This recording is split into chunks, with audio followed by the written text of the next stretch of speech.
మీరు మీ అభిమాన shows and serials TV కన్నా ముందు ఈటీవీ విన్ యాప్లో చూడండి.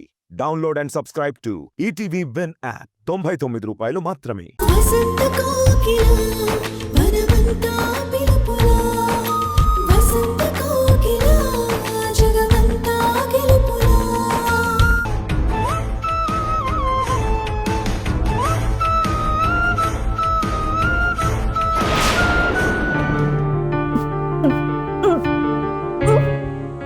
సంధ్య సంధ్య సంధ్య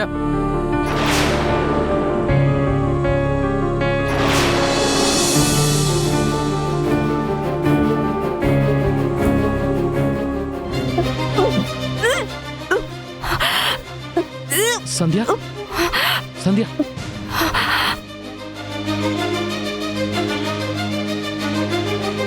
ఏమైంది సంధ్య? తెలీదండి, వాంతి వచ్చినట్టు అనిపించింది. కళ్ళు కూడా తిరుగుతున్నాయి. కూర నచ్చలేదని డైరెక్ట్ గా చెప్పొచ్చు కదత్తా. ఇలా వాంతి చేసుకొని నన్ను బాధ పెట్టడం ఎందుకు? కూర గురించి కాదు కావేరి, నిజంగానే నాకు వాంతి వచ్చింది. కావేరి కడుపుతో ఉన్నప్పుడు అలానే ఉంటుంది. ఆకాష్, నువ్వు డాక్టర్కి ఫోన్ చేయి. అలాగే.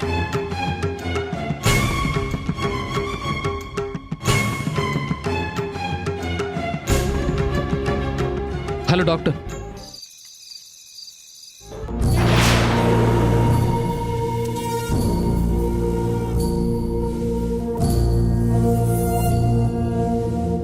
చాలా వీక్గా ఉంది. రక్తం కూడా చాలా తక్కువగా ఉంది. సంధ్య, కంప్లీట్గా బెడ్ రెస్ట్ తీసుకోమన్నాను కదా. తీసుకుంటున్నాను డాక్టర్. నో, రెస్ట్ తీసుకుంటే ఇంత వీక్గా ఉండే అవకాశమే లేదు. ఆకాష్, లాస్ట్ టైం కన్సల్టేషన్కి వచ్చినప్పుడు రెస్ట్ తీసుకోమని చెప్పాను కదా, తీసుకోకపోతే ఎలా? ఇందులో మా మామయ్య తప్పేం లేదు డాక్టర్ గారు, అంతా మా అత్త చేసుకున్నదే. అవును డాక్టర్ గారు, మా అత్తకి ఎన్నిసార్లు వద్దని చెప్పినా ఆ వంటింట్లోనే ఉంటుంది. నేను మా అమ్మ సాయం చేయడానికి వెళ్తే వద్దని చెప్తుంది. అసలు మమ్మల్ని ఏ పని ముట్టుకొనివ్వట్లేదు. సంధ్య, నువ్వు చదువుకున్నదానివి. ఈ టైంలో నువ్వు ఎంత రిలాక్సింగ్గా ఉంటే కడుపులో బేబీ అంత స్ట్రాంగ్గా ఉంటుంది. నీ కడుపులో పెరిగే బిడ్డ ఆరోగ్యంగా ఉండాలంటే నువ్వు కంపల్సరీ రెస్ట్ తీసుకోవాలి. ఓకేనా? Okay doctor. గుడ్. ఈ మెడిసిన్ వాడండి. She will be all right. Okay doctor, thank you. Thank you. Sandhya, ఏదైనా ప్రాబ్లం వస్తే కాల్ చేయి. ఆకాష్ గారు, జాగ్రత్తగా చూసుకోండి. Sure doctor.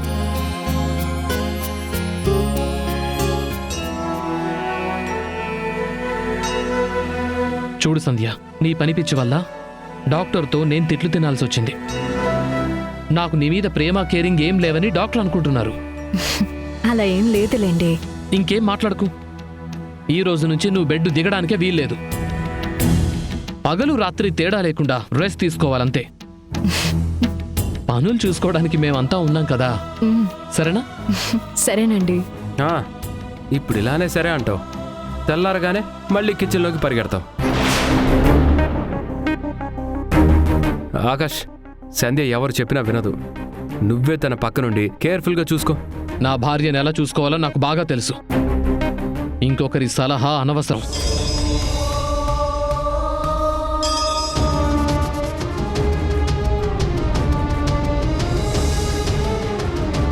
సంధ్య, నువ్వు భోజనం కూడా సరిగ్గా చేయలేదు. పాలు కలిపి తీసుకొస్తాను, తాగు.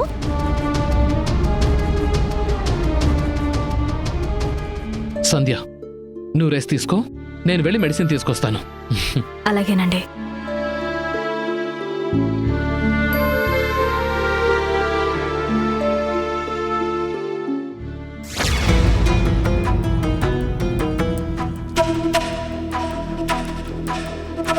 ఇలా ఒంటరిగా ఆలోచిస్తే ఏం లాభం లేదు. మావయ్య మాటలకి డిస్టర్బ్ అవ్వడం కాదు, ఆయన కోపాన్ని అర్థం చేసుకుంటే ఎవ్వరికీ ఏ సమస్య ఉండదు. ఎవరి భార్యల గురించి ఆ భర్తలు పట్టించుకుంటే ఏ కాపురమైనా ప్రశాంతంగా ఉంటుంది. కాపురాలు ప్రశాంతంగా ఉండాలంటే భార్య భర్తలే కాదు, చుట్టూ ఉన్న మనుషులు, వాళ్ళ మనసులో ఉండే ఆలోచనలు కూడా ముఖ్యం. మనసుల్లో పుట్టే ఆలోచనలకి కారణం మనుషులు ప్రవర్తించే తీరే అని మర్చిపోతున్నట్టున్నారు. కట్టుకున్న పెళ్ళా మీద శ్రద్ధ తీసుకోవాలి గాని వదిలేసిన మొదటి భార్య మీద కాదు. మావయ్య మంచోడు, ఇంకా మిమ్మల్ని స్నేహితుడిగా చూస్తున్నాడు కాబట్టే కోపంలో ఒక్క మాటతో సరిపెట్టాడు. అదే వేరే వాళ్ళైతే గొడవ ఇంకా పెద్దదయ్యేది. నీకు కావాల్సింది కూడా అదే కదా. నాకు కావాల్సింది కాదు, జరుగుతుందే చెప్తున్నాను. అది మాత్రం మీకెప్పటికీ అర్థం కాదు. ఇంత జరిగినా కూడా ఇంకా తప్పు నాదే అనుకుంటున్నారు చూడండి.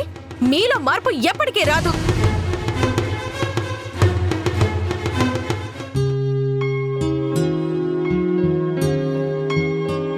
సూర్య, ఆయన కోపంగా అన్న ప్రతి మాటకి సారీ. సారీనా? ఎందుకు? ఆకాష్ మాటలకి నేనేం ఫీల్ అవ్వలేదు. నా దగ్గర కూడా నిజాన్ని దాయాలనుకోవడం ఎందుకు సూర్య? నాకు మీరు కొత్త కాదు, ఆకాష్తో మీ స్నేహం కొత్త కాదు. కాకపోతే ఇంట్లో జరుగుతున్న గొడవలకి ఆయన అలా సీరియస్ అయ్యారంతే. నాకు తెలుసు సంధ్య, నా బెస్ట్ ఫ్రెండ్ని నేను ఆ మాత్రం అర్థం చేసుకోలేను. మీరు అర్థం చేసుకున్నా ఆకాష్ అన్న మాటలు మిమ్మల్ని ఎంత ఇబ్బంది పెట్టుంటాయో నేను అర్థం చేసుకోగలను సూర్య. డబ్బు కోసమో పార్ట్నర్షిప్ వల్ల వచ్చే అధికారం కోసమో కాకుండా కేవలం స్నేహానికి విలువిచ్చి ఇక్కడ ఉంటున్నారని నాకు తెలుసు. నా మీద గౌరవం, అభిమానంతోనే మీరు కేర్ తీసుకుంటున్నారు. అది తప్పు కాదు. కానీ అందరికీ ఆ విషయం అర్థం కావాలని లేదు కదా. కావేరి మిమ్మల్ని మాత్రమే ప్రేమిస్తుంది. తన భర్త తన గురించి మాత్రమే ఆలోచించాలని స్వార్థంతో ఉంటుంది. ఒక భార్యగా తన ఆలోచనలు తప్పు కాదు. భర్తగా మీరు అర్థం చేసుకోకపోవడమే తప్పు. కావేరి మన బంధాన్ని అపార్థం చేసుకుంటే అది నా తప్పెలా అవుతుంది? తనేం మాట్లాడినా కోపంగా తీసుకోవడం తప్పు కదా. ప్రేమగా దగ్గరికి తీసుకుని మంచి చెడు వివరించకపోవడం తప్పు కాదా. పెళ్ళయ్యి ఇన్ని రోజులైనా ఇంకా ఎడమొహం పెడమొహంగా ఉండడంలో మీ తప్పు లేదా? చూడండి, మీరు కావేరి సంతోషంగా ఉండాలని ఈ పెళ్లి చేశాం. ఇప్పుడు మీ మధ్య అన్యోన్యత లేకపోవడం వల్ల ఆకాష్ చాలా డిస్టర్బ్ అవుతున్నారు. ఎవరు ఒప్పుకున్నా ఒప్పుకోకపోయినా అదే నిజం. మీకు భార్యగా వచ్చిన రోజు నుండి కావేరి సినిమాకి తీసుకువెళ్ళమని, షాపింగ్కి తీసుకెళ్ళమని చిన్న చిన్న కోరికలు కోరుకుంటుంది. ప్రేమగా ఉండమని, నవ్వుతూ మాట్లాడమని ఎప్పుడూ అడుగుతూ ఉంటుంది. తను కోరుకున్నది ఏదీ జరగకపోవడం, నేను మీ మొదటి భార్య అని తెలియడంతో ఆ కోపం, బాధ, ద్వేషం అన్నీ కలిపి నన్ను, మిమ్మల్ని శత్రువుగా చూస్తుంది.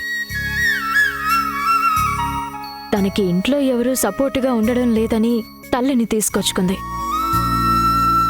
ముందు మీరు కావేరి మనసుని మార్చండి. ప్రేమగా మాట్లాడి దగ్గరికి తీసుకోండి. అప్పుడు మీ జంటే కాదు, మీ గురించి ఆలోచిస్తున్న మా జంట కూడా సంతోషంగా ఉంటుంది. దయచేసి ఈ విషయాన్ని అర్థం చేసుకుని కావేరితో సఖ్యతగా ఉండండి. ఒక ఫ్రెండ్గా మిమ్మల్ని రిక్వెస్ట్ చేస్తున్నాను. బెస్ట్ ఫ్రెండ్ భార్యగా ఈ సలహా ఇస్తున్నాను. నా మాట వింటారని నమ్ముతున్నాను.